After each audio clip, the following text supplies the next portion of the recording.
Padre, estamos aquí en este lugar ahora, a esta hora de la noche, apartando el tiempo, Padre, para ser instruidos a través de tu palabra por el Espíritu Santo.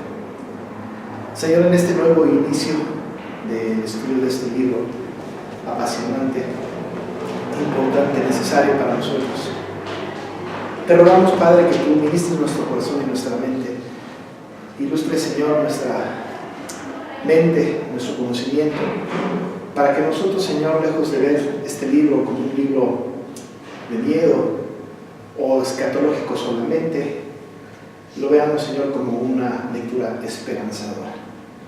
Cuida de nosotros, los que estamos aquí, los que vienen en camino y los que queriendo venir no pudieron por alguna causa. Señor, gracias entonces por este tiempo, lo ponemos en tus manos a partir de ahora hasta que termine, en el nombre de Jesús. Amén. Muy bien.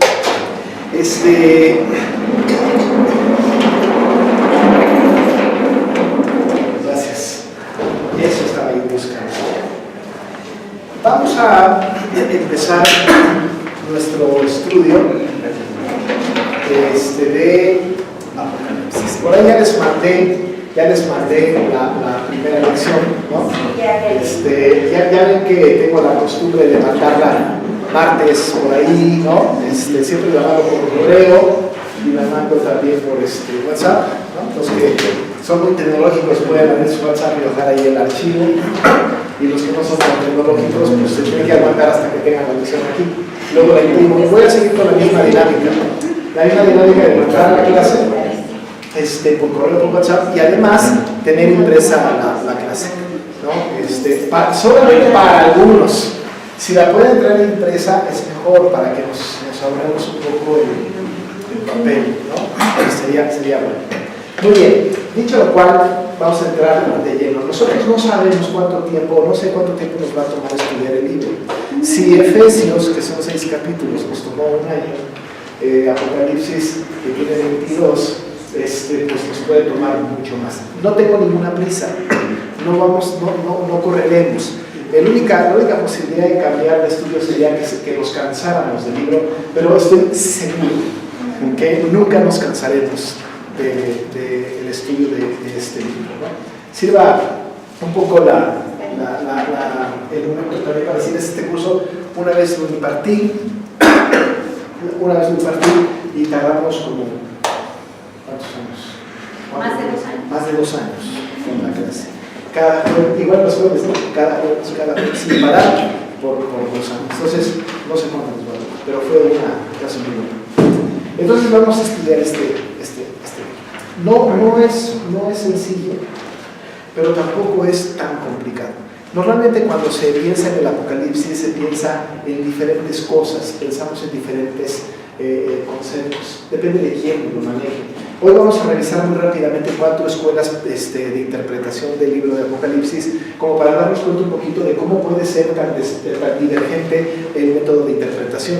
Casi tiene que ver más con este tipo de escuelas. No tiene que ver tanto con calvinismo o arminianismo, no necesariamente, tiene que ver más bien con escuelas teológicas que se interpreta este libro.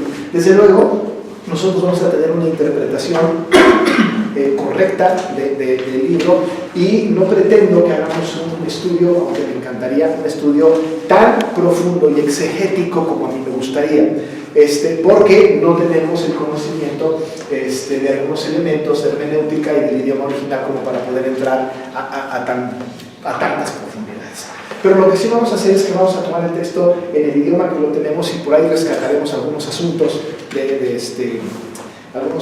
del idioma original para dar luz, pero vamos a atacar este libro más desde el punto de vista devocional, más desde el punto de vista del mensaje que sale de la pluma del apóstol Juan en Patmos para la iglesia de aquel tiempo, y desde luego para la iglesia de todos los tiempos. Pero ya iremos viendo, si leyeron un poco de material, ustedes se pueden dar cuenta acerca de se pueden dar cuenta acerca de las diferentes posturas. Las vamos a platicar, a ahogarnos un poco en ellas. Dicho lo cual, no estaremos estudiando ahorita un texto del libro, porque estamos en introducción, ¿no? Estaríamos introduciendo un poco el libro y no estaríamos como tocando un estudio concienzudo de algunos versículos. Sí mencionaré algunos versículos y estableceré la base de estudio para este libro profético, pero vamos a entrar ahorita en el tema de la introducción. ¿Quién es el autor, los destinatarios, etcétera? Y por otro lado, los métodos de interpretación.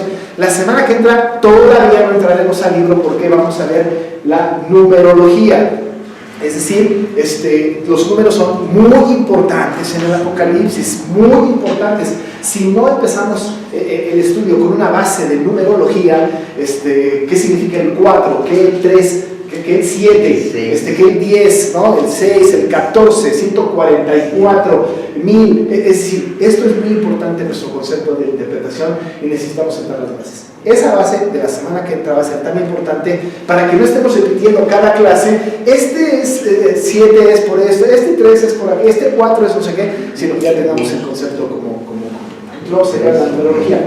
La tercera clase todavía no vamos a estar viendo, sí, porque la tercera clase vamos a estudiar el método de paralelismo progresivo del Apocalipsis y solamente vamos a estudiar los 7 paralelismos progresivos que hay en el libro y vamos a irnos por bloques hasta la cuarta. Empezamos con el versículo 1 del capítulo 1 de Apocalipsis, pero es necesaria la contextualización, es necesario poner las bases, poner los cimientos para que podamos tener como el fundamento del estudio, ¿no? Quisiera entrar de repente ya a estudiarlo así, sin haber tenido un concepto ¿no? Muy bien, Apocalipsis.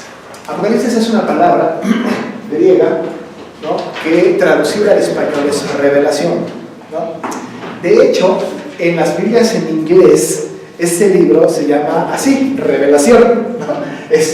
Nosotros tenemos ahora el libro que le pusimos pues Apocalipsis, ¿no? Pero viene de esta palabra Apocalipsis, traducida como revelación, ¿no? Algo que se devela, ¿no? Algo que estaba oculto y que se devela a ciertas personas. Muy importante. Este libro tiene un contenido, diríamos hoy día, los que son expertos en el tema de la tecnología, tiene un mensaje como encriptado, ¿no? Es decir, un mensaje como oculto, como escondido, como medio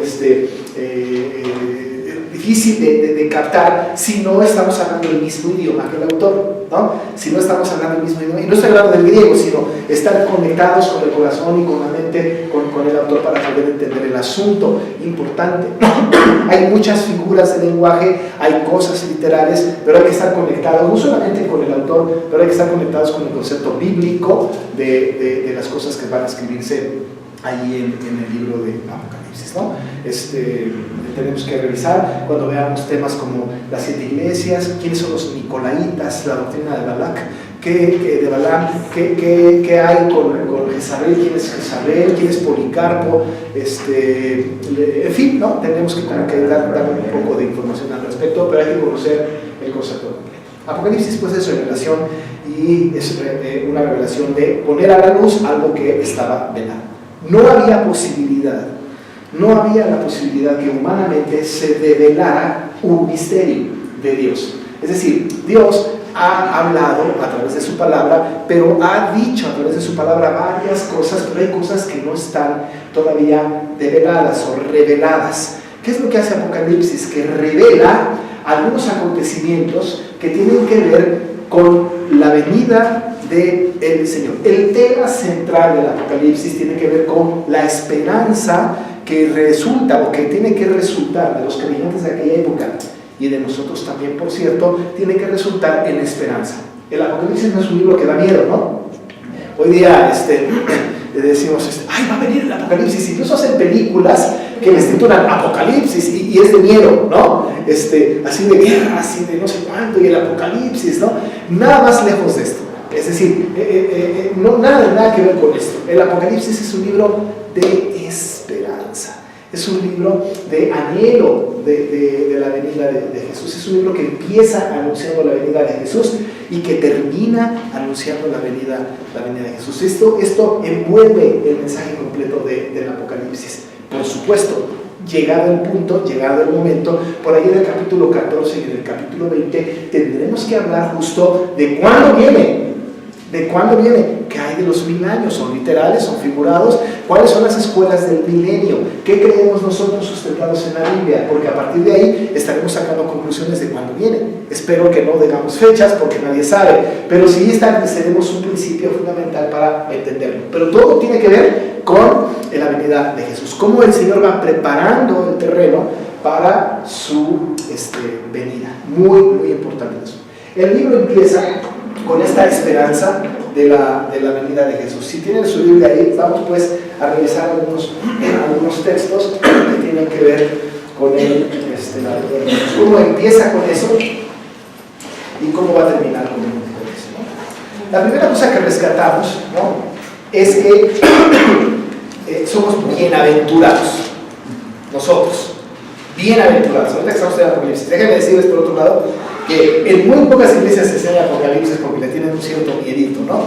Pero hay que tratarlo, es parte del consejo de Dios y somos bienaventurados, porque el versículo 3 dice: bienaventurado el que lee y los que oyen las palabras de esta profecía y guardan las cosas en ella escritas, porque el tiempo está cerca.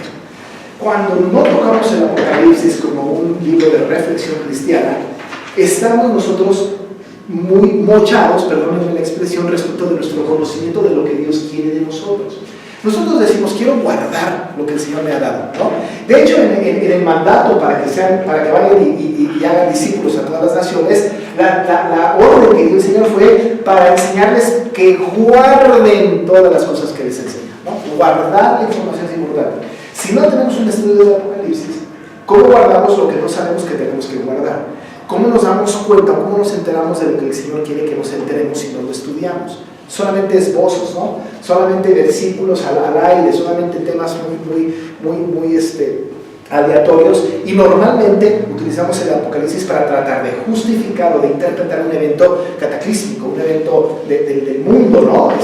Las Torres Gemelas, ¿no? Pues es la Gran Babilonia, está en el Apocalipsis, y de repente empezamos a usar este tipo de tema. El Papa es el anticristo y no sé cuánto, entonces empezamos a usarlo a nuestra propia conveniencia, pero tenemos que entrarle a este estudio y guardar las cosas que están escritas ahí, y somos bienaventurados. Pero además hay una expresión importante en este verso 3, porque dice: porque el tiempo está cerca, ¿no? Y ahorita vamos a entrar en el tema del autor y todo este rollo, pero solamente quiero establecer este panorama. El tiempo está cerca significa que la venida de Jesús está o es inminente. Nosotros sabemos que el fin del mundo no tiene que ver con otra cosa más que con la venida de Jesucristo, ¿no? Vendrá el Señor Jesús y con Él, en su segunda venida, todas las cosas terminarán. Los que estén vivos van a tener la ventaja, ¿no?, de no resucitar, evidentemente, ¿no?, si no hubiese con el Señor transformados. Los que estén muertos en el Señor van a tener que ser resucitados y con su cuerpo transformado y glorificado. Pero el tiempo está cerca. Ahora, Juan está escribiendo en el año 95-96 después de Cristo, y ya llevamos pues 2000 años, ¿no?, después de Cristo, y uno diría: pues, cerca no está, ¿no? Pero ya llevamos 2016 años, 18 años, ¿no? De todas maneras, seguimos pensando que el tiempo está cerca. Pero cuando se habla del tiempo cerca, lo que tenemos que traer a la mente es que cuando se habla de esto, se está hablando de la segunda venida, pues, de Cristo. En el versículo 7, ¿no?, dice: he aquí que viene con las nubes, y todo ojo le verá, y los que le traspasaron, y todos los linajes de la tierra harán lamentación por él. Sí, amén. Es como si dijeran: he dicho, ¿no? Es decir, estamos hablando de que la palabra del Señor empieza con que el tiempo está cerca, y empieza hablando de la segunda venida de Cristo. Dice que viene con las nubes y todo ojo le verá. Desde luego está hablando de Cristo. Empieza con la segunda venida. Pero vamos al final, Apocalipsis 22. Miren cómo termina el Apocalipsis, verso 20 del capítulo 22 de Apocalipsis. El que da testimonio de estas cosas dice: ciertamente vengo en breve. Sí, ven, Señor Jesús. Y así termina. Ya después la despedida, ¿no? La gracia de nuestro Señor Jesucristo sea con todos nosotros, amén, ¿no? Pero termina con la segunda venida de Cristo. Pero no solo esto, una vez que fue todo el Apocalipsis, hay una convicción, ¿no?, firme, anhelante del creyente de decir: sí, ven, Señor Jesús, ven, porque entiendo que la venida está cerca, porque entiendo que el tiempo es corto, porque entiendo que el tiempo ya está culminándose. Por lo tanto, la oración es: ven, sí, ven, Señor Jesús. No sé si algunos de ustedes se habrán dado cuenta, pero de repente cuando estoy en la oración pastoral, termino la oración diciendo esto, ¿no? Señor, sí, ven, Señor Jesús. Ciertamente ven en breve, dice el Señor, y nosotros decimos: sí, ven, porque debe de ser la expresión de oración del creyente. Pero necesitamos enterarnos. ¿Qué va a pasar? ¿Qué ha pasado? ¿Qué ha sucedido? ¿Cuál fue el mensaje del Apocalipsis? Porque es parte del consejo de Dios, ¿no? Así es que entonces este libro nos va a hablar acerca del entre ya vino Cristo por primera vez, pero falta su segunda venida. ¿Qué hay en medio? ¿Qué sucede en medio? ¿Qué hay en este tiempo? ¿Qué pasa? ¿Qué sucede en el cielo? ¿Qué está pasando en el cielo? Porque por ahí vamos a ver la visión de Juan de aquellos que están alabando al Señor allá en el trono, ¿no? Y junto a él uno como inmolado, dice el capítulo 4. ¿Qué hay en el cielo? ¿Qué está sucediendo? ¿No? Para que podamos pues entrar en una esperanza maravillosa, ¿no? Saber que hay 6 o 7 que hay que desatar, y saber que el Señor viene para desatar los sellos. Maravilloso, porque no podíamos. Y Juan les dice: es que yo no puedo, yo no soy capaz. No te preocupes, ahí viene, ¿no? Y entonces esto, los 7 jinetes, en fin, necesitamos revisar qué pasa en medio entre que el Señor vino por primera vez y la segunda venida de Cristo, ¿no? Muy bien, dicho lo cual, vamos pues a contextualizar el libro, ¿no? Tenemos nosotros ahí en el material que les entregué el propósito del libro. Y bueno, ya mencioné el propósito del libro. En el segundo párrafo de este material ustedes pueden percibir un poco el asunto, ¿no? Y también en el tercer párrafo. Pero luego hablamos a la gente a la que se dirige, ¿no? La gente a quien el libro se dirige. ¿A quién se dirige? Hay diferentes expresiones, y no voy a entrar ahorita en el tema de las escuelas de interpretación del Apocalipsis, pero hay diferentes maneras de entender a quién se dirige. Algunos dicen que se dirige a las personas de ese tiempo nada más. Otros dicen que se dirige a una época muy particular, e incluso dan datos históricos que les ayudan a ellos a interpretar que estaba dirigido para un momento determinado, ¿no? Tengo ahí algunos ejemplos, ¿no?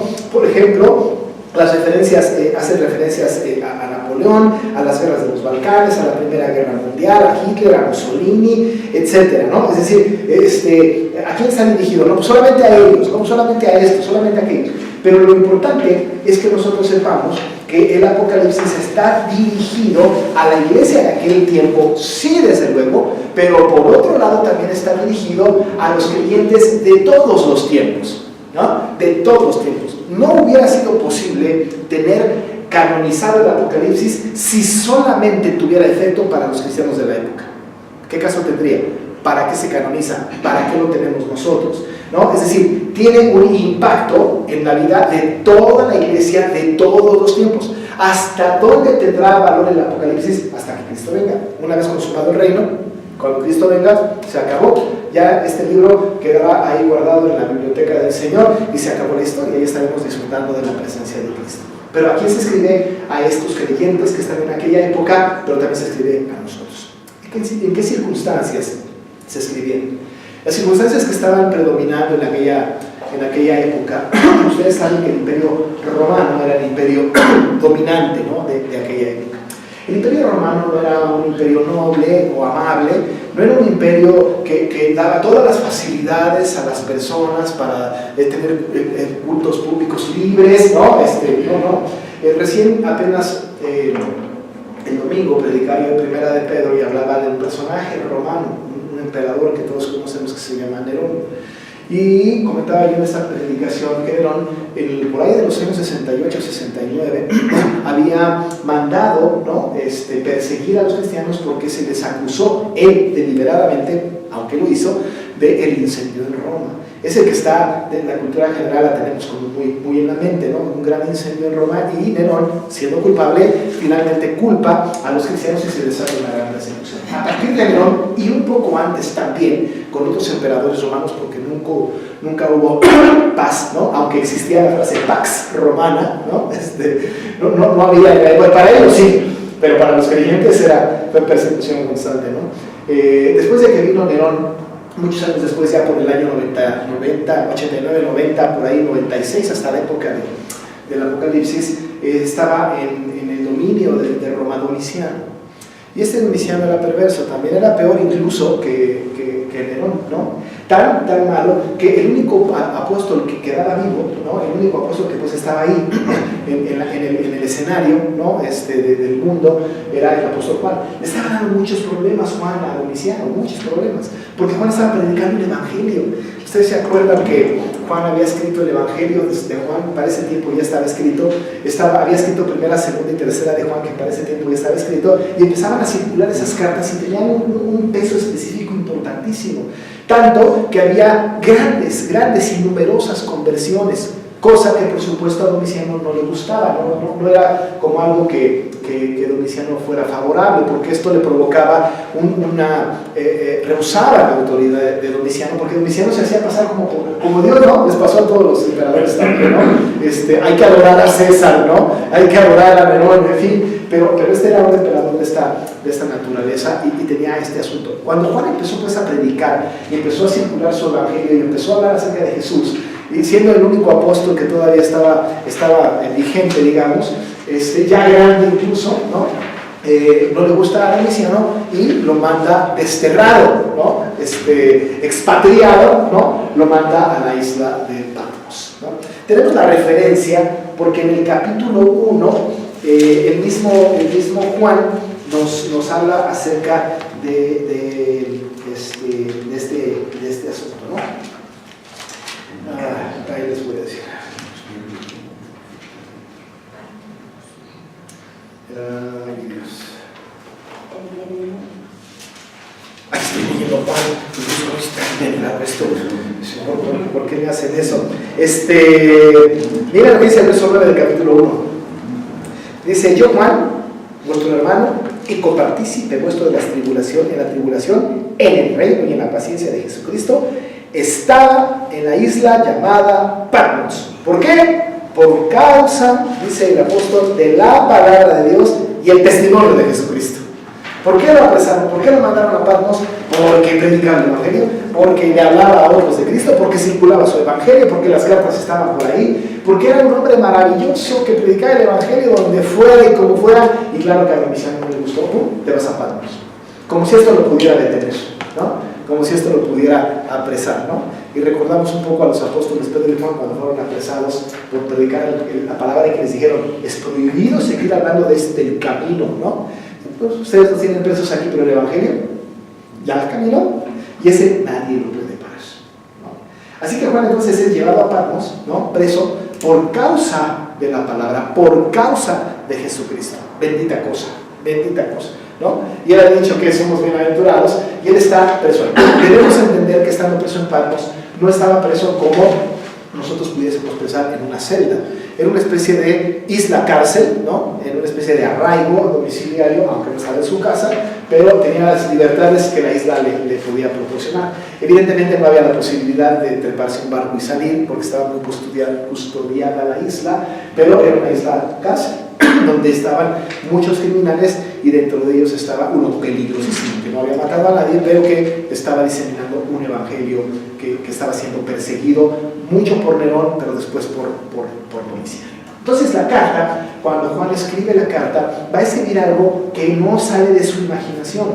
Toda la carta va a venir de visiones de parte de Dios. Y dice: y vi los cielos abiertos y tuve una visión. No sé, nada fue por la mente del apóstol Juan. De ahí que algunas personas dicen que no fue Juan el apóstol el que escribió Apocalipsis por el lenguaje que se utiliza. Claro, el Espíritu Santo lo inspiró en todos sus libros, pero por supuesto, Apocalipsis tiene que ser una manera de escribir distinta, porque no es lo mismo escribir una carta como primera, segunda y tercera de Juan, que un evangelio, ¿no?, que una profecía. De tal manera que el mismo Espíritu inspiró a para escribir cartas, evangelio y profecía, ¿no? Así que entonces Juan va a escribir su mensaje encriptado. Y uno se pregunta, ¿por qué encriptado?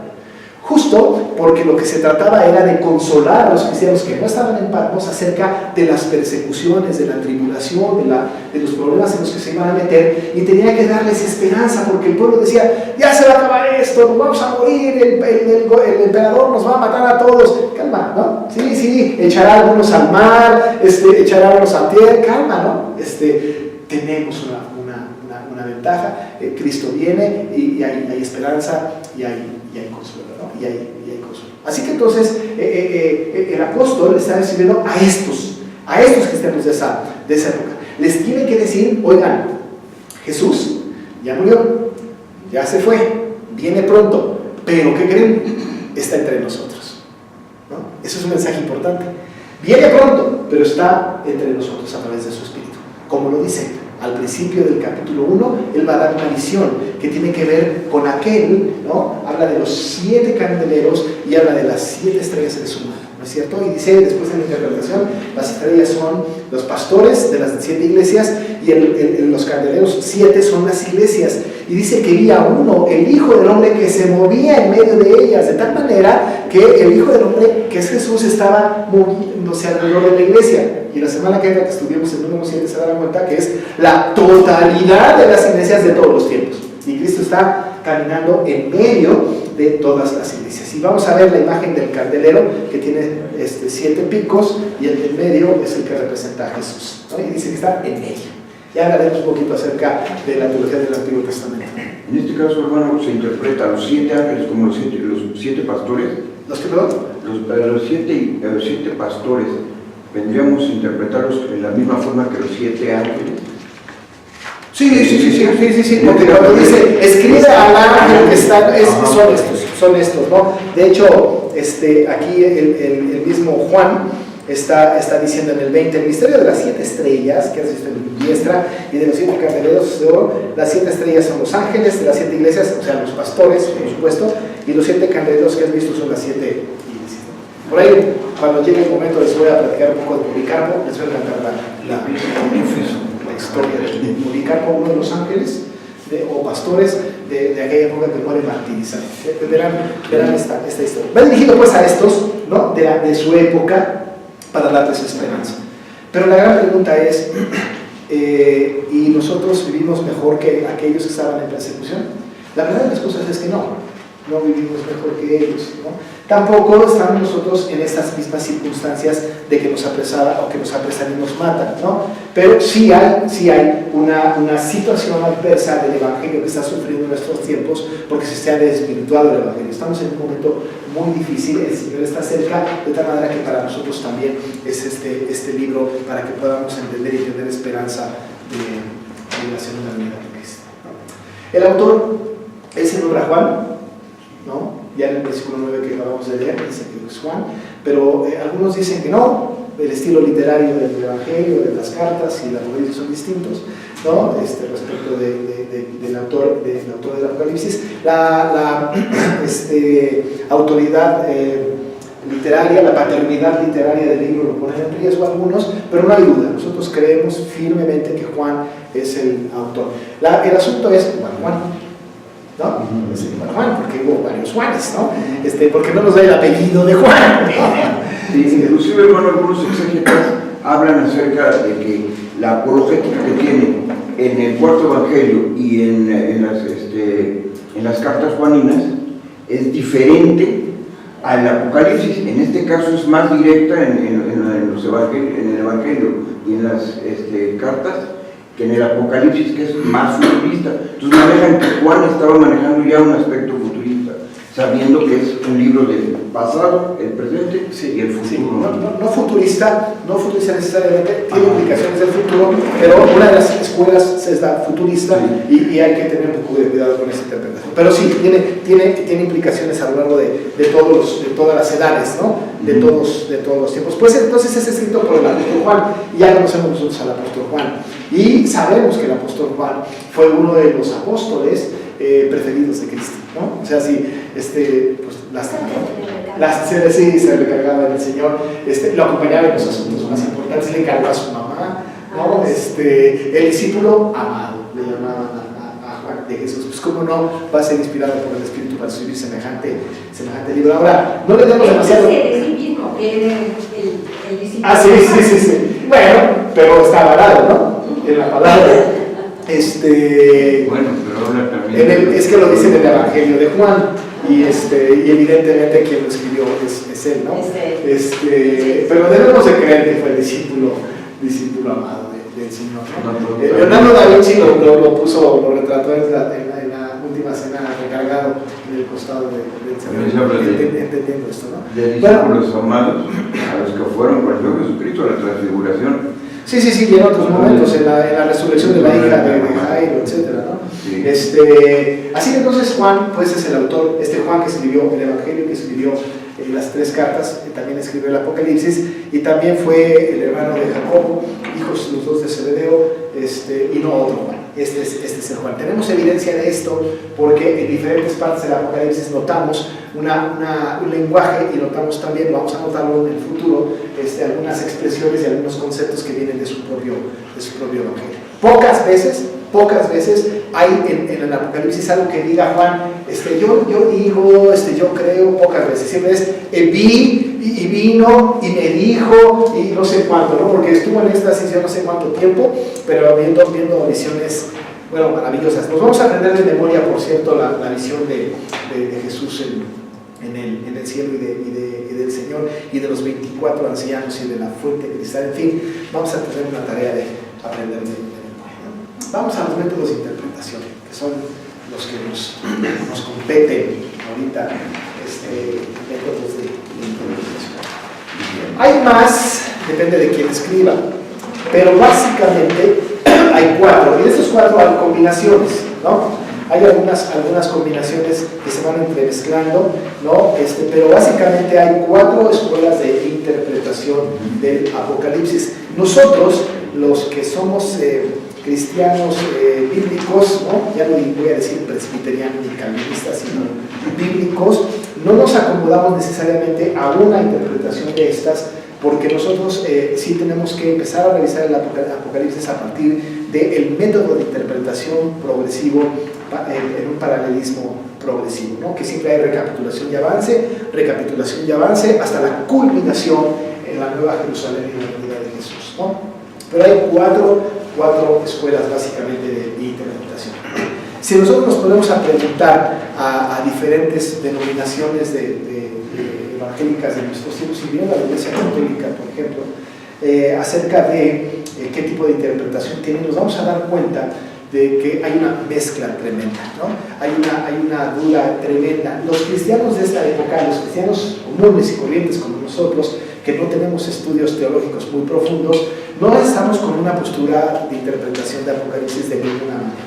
Si yo les preguntara cuál es su escuela de interpretación, nos meto en un libro, porque normalmente no tenemos una escuela de interpretación. A lo mejor alguno de ustedes me lo diría, no la tenemos, ¿no?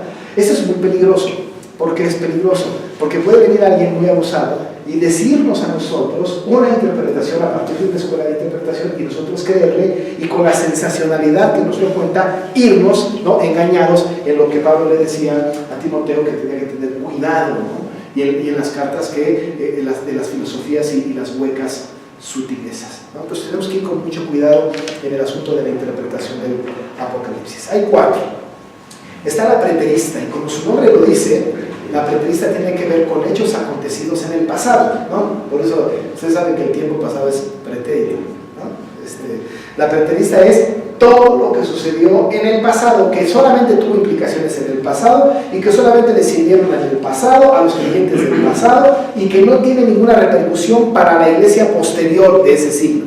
Los preteristas dicen, este libro fue escrito para ellos y nada más que para ellos. El valor que tiene para nosotros Apocalipsis, dice el preterista, es un valor meramente de la literatura y del conocimiento de la historia de la iglesia del primer siglo, ¿no? Es decir, este es el valor que tiene para nosotros el Apocalipsis. Algunos preteristas, que también pueden irse por 2 lugares diferentes, algunos de los preteristas incluso hasta llegan a no confiar en la inspiración de Apocalipsis. Ese no es un libro inspirado, es un apócrifo, no tiene que tener el valor que dicen que tiene, no es un libro que sea para nosotros valioso, ¿no? Puse en la clase, en el material, que según este punto de vista, todo lo que se menciona en el Apocalipsis se cumplió en el siglo I. En la época en que Juan escribió este libro, los preteristas enseñan que el simbolismo del Apocalipsis describe eventos históricos que ocurrieron durante la segunda mitad del siglo I. El libro de Apocalipsis se refiere a lo que ocurrió en el pasado sin ninguna referencia al presente ni al futuro, ¿no? Esa es la interpretación preterista. Habría que tener mucho cuidado con la interpretación preterista. Se van a asombrar si yo les comento que la mayoría de las iglesias neopentecostales son preteristas. ¿Por qué? Porque ahorita en el tiempo en el que nosotros vivimos en un tiempo en donde se está poniendo en tela de juicio la interpretación bíblica. La gente de la alta crítica, ¿no? La alta crítica está hablando acerca de no reconocer, por ejemplo, la doctrina o la teología creacionista de Génesis 1, ¿no? La ponen en tela de juicio. Ponen en tela de juicio que Moisés haya escrito el Pentateuco. Ponen en tela de juicio el libro de Isaías y la profecía de Oseas. Ponen en tela de juicio el Apocalipsis. La alta crítica desvirtúa la palabra. Cuando nosotros damos por sentado, por lo que dice Pablo a Timoteo en la segunda carta, capítulo 3, versos 16 y 17, que toda la escritura es inspirada por Dios y es útil, ¿no? Así es que ellos ponen en duda este asunto, lo cual es muy, muy peligroso. Entonces, ¿cómo estudian ellos el Apocalipsis? Lo estudian desde el punto de vista moralista. Sacan verdades morales de ahí y las aplican a su propia vida. Pero desde el punto de vista moralista, hay que portarnos bien porque si no va a venir destrucción. Hay que portarnos bien para no sé cuánto. Muy moralista, poco espiritual, y en este error caen los preteristas. El neopentecostés tiene un problema de interpretación preterista de Apocalipsis. Por cierto, normalmente no lo estudian como la mayoría de los cristianos de nuestro tiempo, no lo estudian. Pero está la otra escuela de interpretación, que es historicista, la escuela historicista, ¿no? Esta escuela entremezcla la historia secular y la religiosa, ¿no? Y dice el texto que sus proponentes han tratado de interpretar los eventos de su propio tiempo en la historia como preanunciados en Apocalipsis. Es como abusados porque viene Nerón, abusados porque viene las cruzadas, abusados porque viene el Islam, abusados porque viene el Papa, ¿no? Es como una prevención, ¿no? Algunos eruditos enumeran unos cuantos ejemplos de épocas pasadas en las que hubo escritores que trataron de encontrar una correspondencia entre Apocalipsis y eventos de sus propios días. Así, al fin del siglo XII, algunos consideraron que la bestia que salía del mar, que está en el capítulo 13, era el Islam, ¿no? Entonces da su interpretación, ese es el Islam, que había sido herido por las cruzadas, y para ellos Babilonia era la Roma mundana, ¿no? La gran ramera, porque además así se le menciona, ¿no? De tal manera entonces que dan aplicaciones históricas progresivas a lo largo del tiempo. En la época de la Reforma, en 1517 y luego 1563, más bien la temporalidad de Calvino, de Lutero y de Calvino, ellos atribuían, los reformadores, por ejemplo, y decían que el Papa era el anticristo. De hecho, los escritos de Calvino, ¿no? Sí llega a decirle anticristo al Papa. Pero hermanos, nosotros hoy día, incluso la iglesia presbiteriana, tristemente de repente cae en el error de la interpretación historicista. ¿En qué sentido? Que de repente nosotros, sin querer o queriendo, estamos dando interpretaciones a los acontecimientos presentes respecto del Apocalipsis, ¿no? Decimos, cada año, cada etapa va a tener una bestia, y cada etapa va a tener un anticristo, y cada etapa va a tener el dragón y la serpiente antigua, ¿no? Y cada etapa, ¿no? Porque en aquel tiempo, en el tiempo, por ejemplo, de Napoleón, o en el tiempo de Hitler, para ser más precisos, que también hablaban acerca de él como la bestia, ¿no? En el tiempo de Hitler, nadie se imaginaba, ¿no? Nadie se imaginaba que después iban a venir acontecimientos más difíciles, más feos, más duros, ¿no? Magnicidios tan importantes o más serios que el de Hitler, y dijeron, este es la bestia, este es el anticristo. Y luego vino otro, no era aquel, era este es el anticristo, este es el... no, ese ahora es este, ¿no? Hoy día algunos cristianos dicen que Francisco es el anticristo, y que Estados Unidos es la Babilonia, la gran ramera. No sé si han escuchado esto, pero ahora esta gente que se dedica a esto y a espantar a la gente, tienen el método historicista continuo, ¿no? Que van cumpliéndose en personajes determinados de la historia, ¿no? ¿Qué es lo que pasa con este tipo de interpretación? Nos desvía, nos confunde, nos hace perdernos, nos da miedo. Ustedes se acuerdan que recién fueron los acontecimientos de las lluvias, los tsunamis, los terremotos, etcétera. La gente ya estaba haciendo una interpretación de Apocalipsis diciendo que está acabándose el mundo porque todo lo que está en el Apocalipsis se está cumpliendo. ¿Cuántas veces no hemos escuchado ustedes y yo que el mundo se acaba? Por ahí venía que Y2K, ¿se acuerdan de pasar 1999 a 2000? Era el fin del mundo. Está el calendario maya, que no me acuerdo la fecha. El 12 del 12, se acababa el mundo. Cuando yo era niño, circulaba una historia por ahí que ya se iba a acabar el mundo en algún momento dado, y la gente tenía mucho miedo. Estos son los del método historicista. Mira lo que está pasando, mira lo que está sucediendo. Las Torres Gemelas son aquellas Babilonia incendiada, quemándose. Mira aquello, mira lo de más allá, mira el lago de fuego, mira aquello. Entonces, dan una interpretación histórica continuista o continuada, y cada época tiene su propia interpretación. Y, oh sorpresa, el mundo no se ha acabado. Los testigos de Jehová simplemente. Y los mormones, ¿no? O sea, el mundo hoy no se acaba. Tristemente, los católicos romanos tienen una mejor escatología que algunos de estos que tienen el método historicista. Nosotros, por ejemplo, a mí qué trabajo me cuesta. Llega la gente y me dice, pastor, es que ya pasó esto, ya vio que alguien, ya salió en la tele y no sé cuánto, ya se va a acabar el mundo. No, calma. Porque no hemos consultado bien, ¿no?, la interpretación correcta del libro de Apocalipsis. Los mormones son interpreteristas también. Sí, algunos. Dicen que creemos en un Dios del pasado. Algunos. Y además combinan, ¿no?, el preterismo con el historicismo. Y es un problema. Ahora, Calvino y Lutero, desde luego, con los ataques que tuvieron de parte del papado de aquella época, por supuesto consideraron al Papa como el anticristo, pero más que hacer una interpretación de Apocalipsis, estaban llamándole peyorativamente, sí, es como decir animal, ¿no? O sea, lo estaban insultando. No era una interpretación del escrito bíblico, era un insulto, ¿no? ¿No?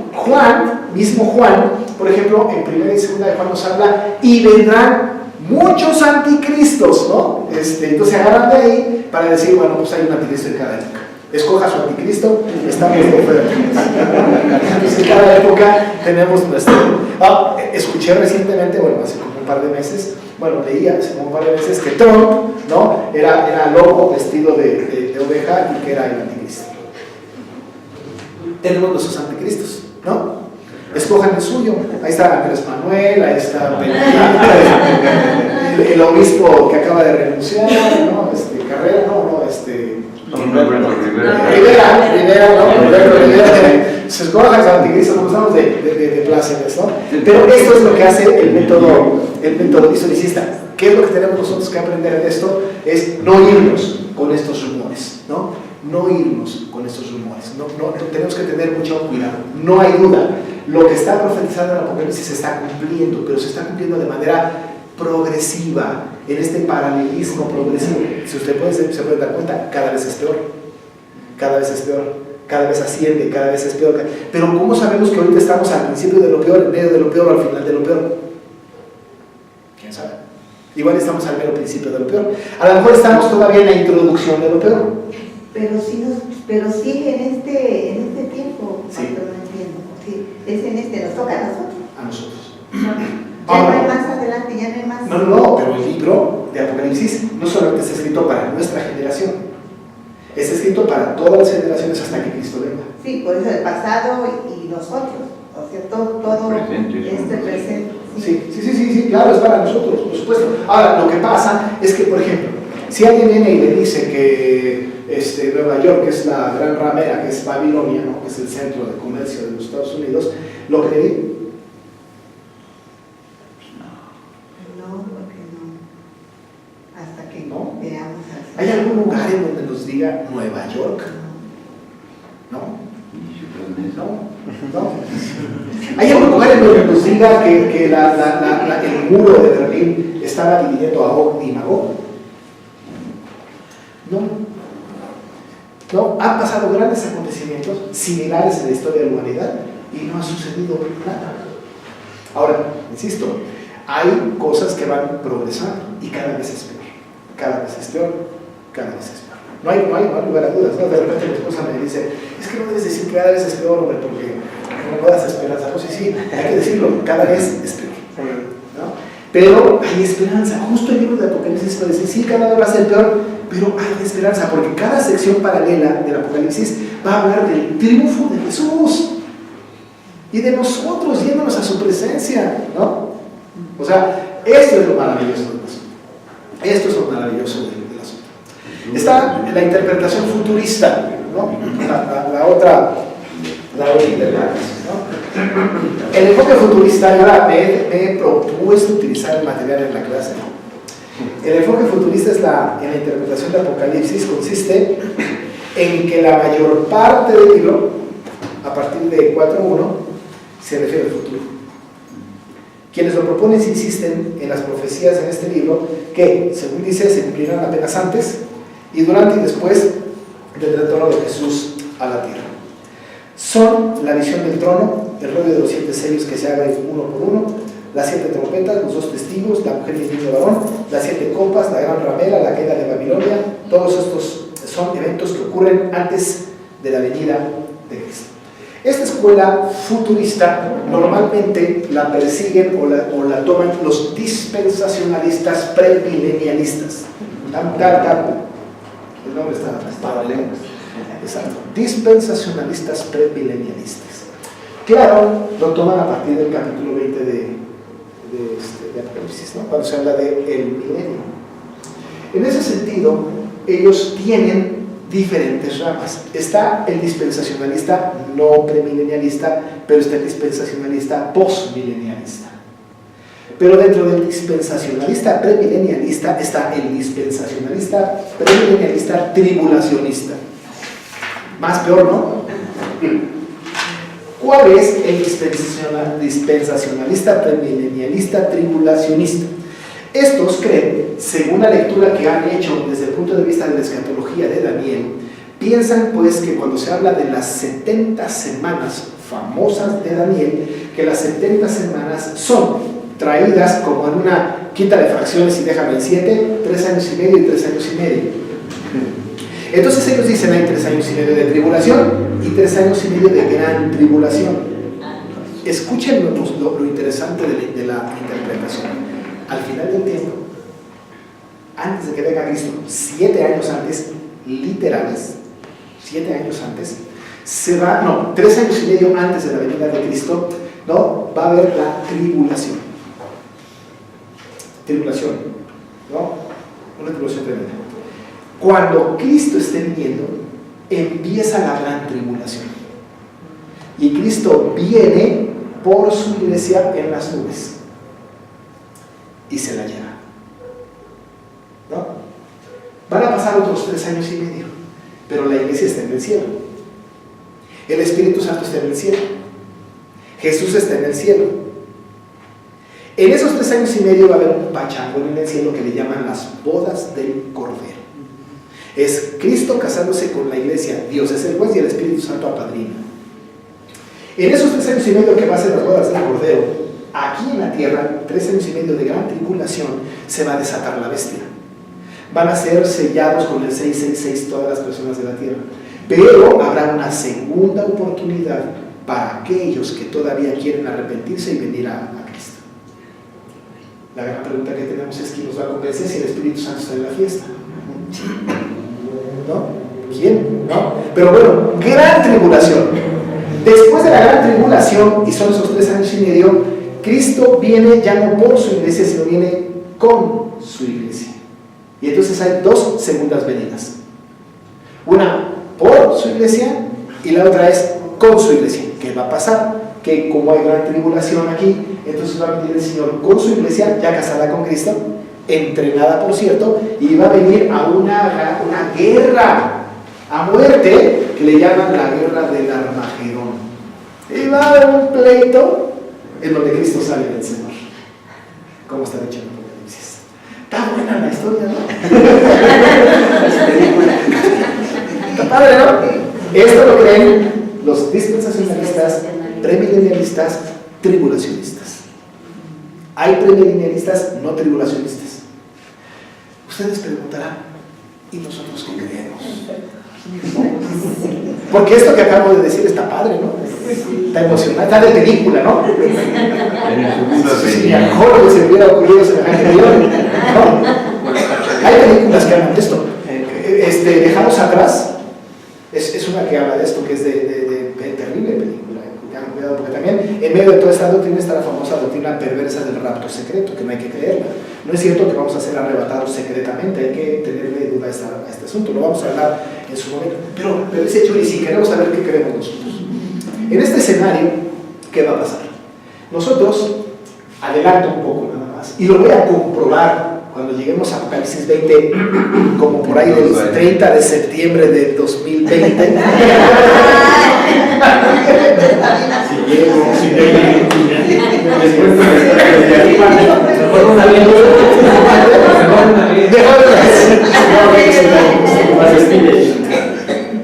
hay tres escuelas premileniales. Tres escuelas mileniales, ¿no?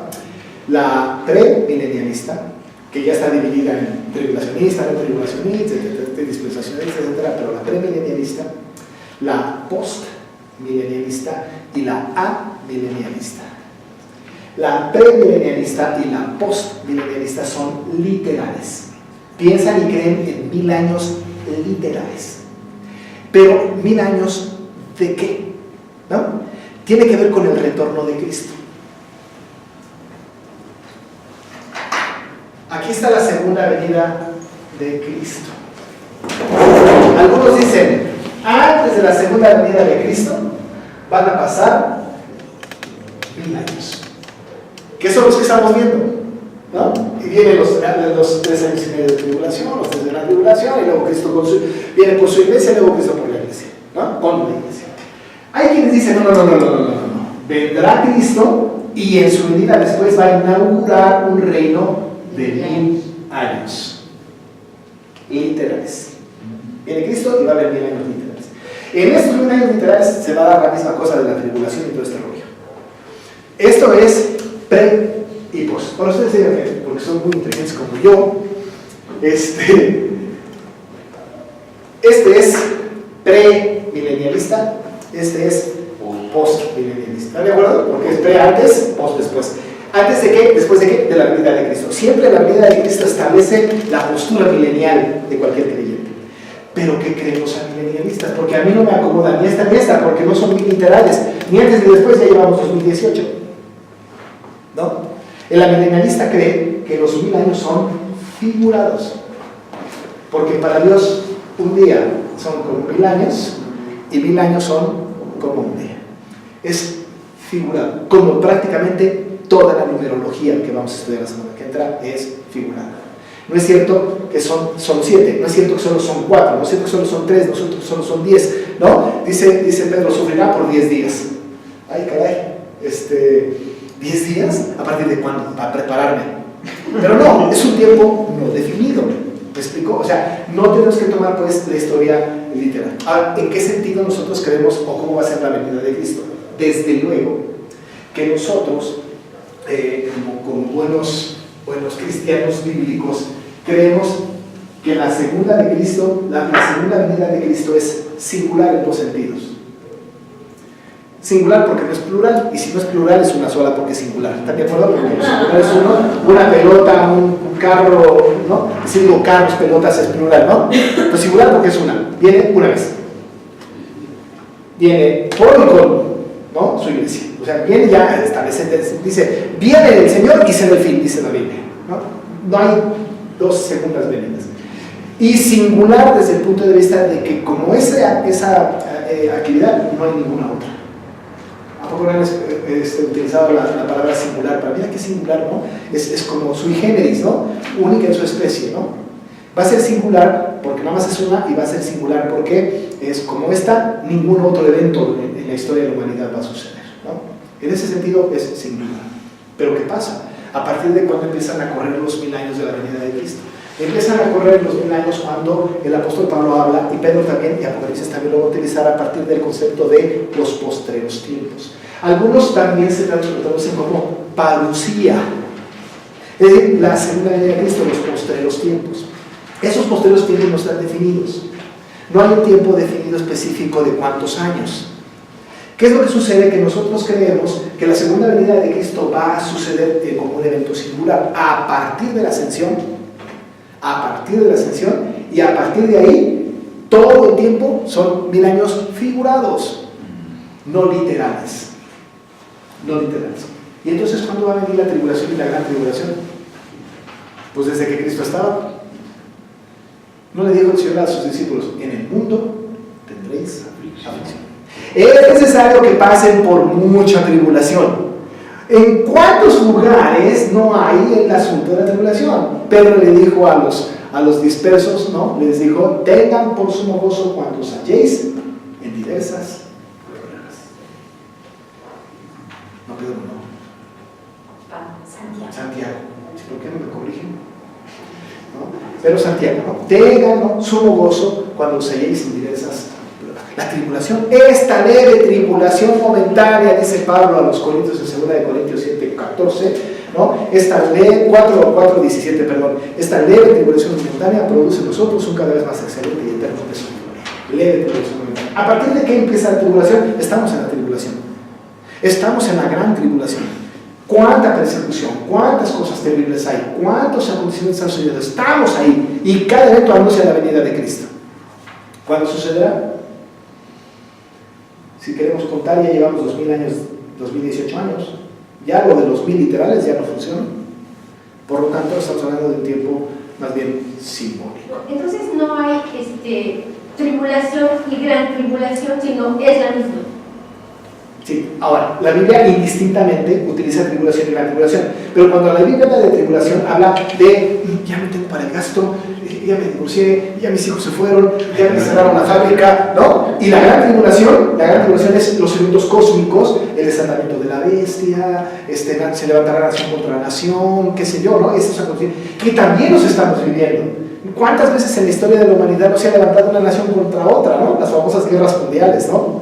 Es decir, en estos dos sentidos. La tribulación es nuestras aflicciones, y la gran tribulación es lo cósmico, lo global, ¿no? Los grandes tsunamis, los grandes granizos que cayeron, las nevadas ahora en Nueva York, los terremotos tan constantes, el cambio climático. Me parece que esto tiene que ver con la gran tribulación y nos está anunciando la venida de Cristo, que puede ser dentro de otros 2000 años, ¿eh? No lo sabemos. La oración de muchos de nosotros es: Señor, ven, ¿no? Como Juan, ven, Señor Jesús, ven. Los apóstoles, cuando el Señor ascendió al cielo, lo esperaban ya al otro día. Ya lo esperaban al otro día, ¿no? Si hubiera venido al otro día, se hubiera cumplido el milenio sin problema, porque el Señor, para él, un día es como 1000 años. Nada más habría que pasar un día para cumplir el milenio. De tal manera que nosotros vemos al milenio, pues, desde el punto de vista figurado. Vamos a estudiarlo con más detalle, con más cuidado cuando lleguemos a Apocalipsis 20, porque sí quisiera meterme en el tema de las interpretaciones pre, post y milenialistas, ¿no? Sin confundirnos demasiado. La otra es la idealista, ¿no? la otra interpretación. Lo leo. El último método para interpretar Apocalipsis es la escuela idealista. Lo interpreta como un libro de principios que contrapone el Cristo victorioso y su pueblo a un Satanás derrotado y sus subalternos. Juan esboza este contraste desde el principio hasta el fin del libro. Desde Jesús, que posee las llaves de la muerte y del Hades, en el capítulo 1, hasta que el diablo, la muerte y el Hades son arrojados al lago de fuego en el capítulo 20. Este énfasis subraya las necesidades e intereses humanos, pero lo hace a expensas de descuidar las verdades eternas de la revelación de Dios en Jesucristo. El mensaje de Apocalipsis es mucho más amplio porque nos señala al Cristo victorioso y sus seguidores que son más que vencedores. Este método es de principios, ¿no? Los principios que emanan. Otra vez, es un método de interpretación peligroso porque ciertamente el Apocalipsis va a decir cosas muy concretas de las iglesias de ese tiempo, ¿no? Está claro, le dice a las iglesias, dile a la iglesia que está en Éfeso, tengo contra ti. Nos queda clarísimo que hay una circunstancia histórica, ¿no?, en la que el Señor tiene algo contra la iglesia. En ese punto. Y a todas las iglesias les dice lo mismo, salvo a dos, contra todas tiene algo. Y como son 7, representan a todas las iglesias del mundo, ¿no?, y de la historia, de la manera que nos viene bien a nosotros estudiarlo. Entonces no se convierte en un idealista, en un método idealista en donde nosotros idealicemos el Apocalipsis y nada más digamos somos más que vencedores, perdiendo de vista el punto de que la interpretación tiene que ver con un evento que sucedió en esa época con repercusiones en el futuro. Insisto, de otra manera no tendría ningún sentido que estuviera escrito ese libro en el canon bíblico, no tendría ningún sentido, ¿no? Así que entonces estas son las 4 escuelas. La otra pregunta que puede estar en su mente es, entonces nosotros, ¿cuál escuela estamos enseñando? ¿Cuál escuela estamos siguiendo? Ninguna de las 4, porque hay una que vamos a hablar después que tiene que ver con este método progresivo, de paralelismo progresivo, en una interpretación gramático-histórica y también en una interpretación histórico-redentiva. ¿Ya? Esas son las 3 palabras, ¿no? Este es el método que vamos a utilizar, gramático-histórico, ¿no? Este es el método. ¿Qué consiste este método? Lo vamos a ver más adelante, solamente les esbozo un poco. Tiene que ver con que nosotros interpretamos el Apocalipsis a partir del momento en que fue escrito y qué significaba en ese momento y qué repercusiones hay para nosotros. Para eso necesitamos la hermenéutica, pero vamos a utilizar el método, ¿no?, gramático histórico, porque lo he mencionado en otras ocasiones. No es lo mismo una palabra dicha en aquel tiempo que la misma palabra dicha en nuestro tiempo. Entonces tenemos que entender la palabra como se dijo, no ahora, sino como se dijo en aquel tiempo, ¿no? Por ejemplo, ustedes saben que hay la palabra inmarchitable o inmarcesible, algo que no se echa a perder. ¿Saben cuál es la palabra que no se marchita, la palabra griega? Amaranto. Amaranto. El amaranto ese que representan los nutriólogos como para hacerte sufrir, pues, ¿no? Una bolea ahí, ¿no? ¿Ha probado el amaranto? No sabe nada, a menos que le pongan miel, no sé cómo. Pero sí, marchita. Entonces, imagínense nada más, nosotros usamos en la expresión amaranto y no tenemos ni la menor idea de cuál era la expresión bíblica en aquel tiempo. Tenemos una herencia inmarcesible, diríamos una herencia amaranto. Ay, es que a Pedro le gustaba la amaranto. No, es porque el método gramatical, ¿no?, tiene que ver con el uso de la palabra en su tiempo, ¿no?, y nos ilustra muchas cosas. El amaranto ya existía desde aquella época y se daba en aquellas tierras, por ejemplo, que toma la palabra pues para hablar de algo inmarchitable, ¿no? Es decir, es importante entonces que atendamos la interpretación de Apocalipsis a partir del método pues histórico gramatical e histórico redentivo. Es decir, en todos lados está Cristo y la salvación en Cristo. No lo podemos despegar de Cristo, ¿no? Porque además quien le da la visión es Él, ¿no? Es Cristo. Y en todos lados Juan, en todas sus visiones lo ve a Él desatando los sellos, ¿no? Lo ve a Él caminando en medio de los candeleros, lo ve a Él en todos lados, en su segunda venida, ¿no?, en su corcel, ¿no? O sea, lo ve en todos lados. Así que vamos a fijarnos en esto y tratar de encontrar a Cristo en todo este proceso. Muy bien, una tareita. Lean todo el libro. Todo el libro de Apocalipsis. Es el mejor material. Pero si pueden comprarlo, Más que vencedores, de William Hendrickson. Noten ustedes que está bien maltratado mi libro, pero un libro que no está maltratado es un libro que no está leído. Entonces, es una joya. Es una joya. Más que vencedores, de William Hendrickson.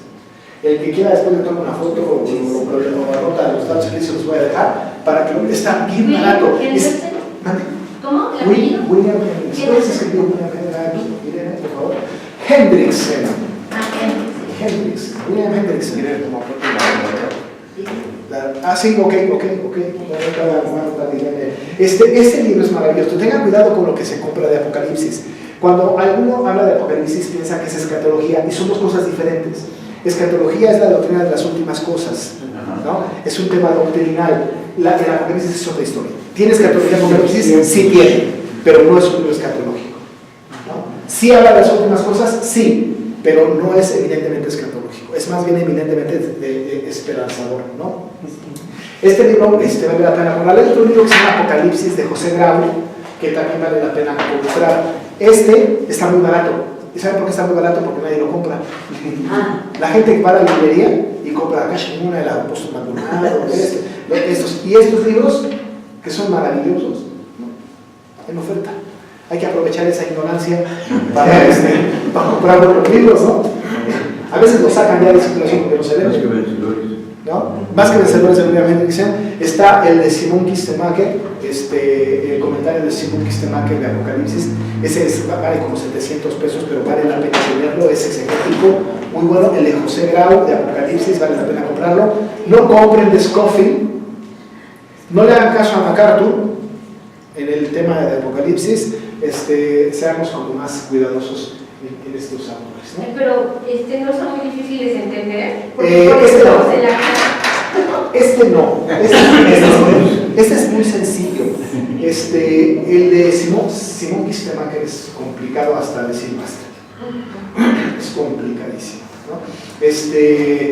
Pero de Más que Vencedores es muy bueno. El de José Grau es una joya. Además lo hace Fleck, que al final tiene un cuestionario y lo hace muy didáctico. Fleck siempre hace material muy didáctico. Entonces el de José Grau vale la pena tenerlo. No el de la cueva tiene algunas cosas que no son muy buenas, pero el de José Grau vale la pena tenerlo. El de William Hendrickson y el de ¿quién otro les dije? Kistemaker. El libro completo de Apocalipsis, la mayoría del material que yo tengo y que voy a dar tiene que ver con otros 3 libros que no mencioné ahora, pero la mayoría está basado en Más que Vencedores de William Hendrickson y de Simon Kistemaker. Más que el de Simon Kistemaker yo lo tomo como temas más exegéticos para tener el concepto, pero la mayoría están ahí, así es que pueden comprarlos y conocer casi la lección que viene, ¿no? Ahora lo que hacemos en la clase es ahondar, ¿no? en los temas para digerirlo más, porque lo que no quiero hacer es complicado. Y a lo mejor ya lo hice complicado, de verdad, no lo quiero hacer complicado, quiero hacerlo muy digerible para todos nosotros, ¿no? ¿Está bien? Muy bien, antes de que terminemos con oración, vamos a orar. Muchas gracias, Padre, por este tiempo que nos has permitido para iniciar esta clase. Señor, queremos encontrar las verdades bíblicas emanadas de este maravilloso libro. Ayúdanos, Señor, para que podamos entrar con seriedad y con profundidad al estudio de Apocalipsis. Bendícenos en esto y danos esperanza de saber que Cristo viene pronto. Y, Señor, nosotros sabemos que Cristo dijo, ciertamente vengo en breve. Nosotros decimos, sí, ven, Señor Jesús, ven, anhelamos tu venida. Entonces, Padre, queremos tener esa esperanza que tuvieron los cristianos de aquel siglo para que nosotros podamos esperar anhelosos y sabiendo que somos más que vencedores en aquel que nos sacó de las tinieblas a la luz admirable. Padre, gracias. Nos ponemos pues bajo tu cuidado para acompañarnos a casa y que mañana sigamos en nuestras actividades. En el nombre de Jesús. Amén.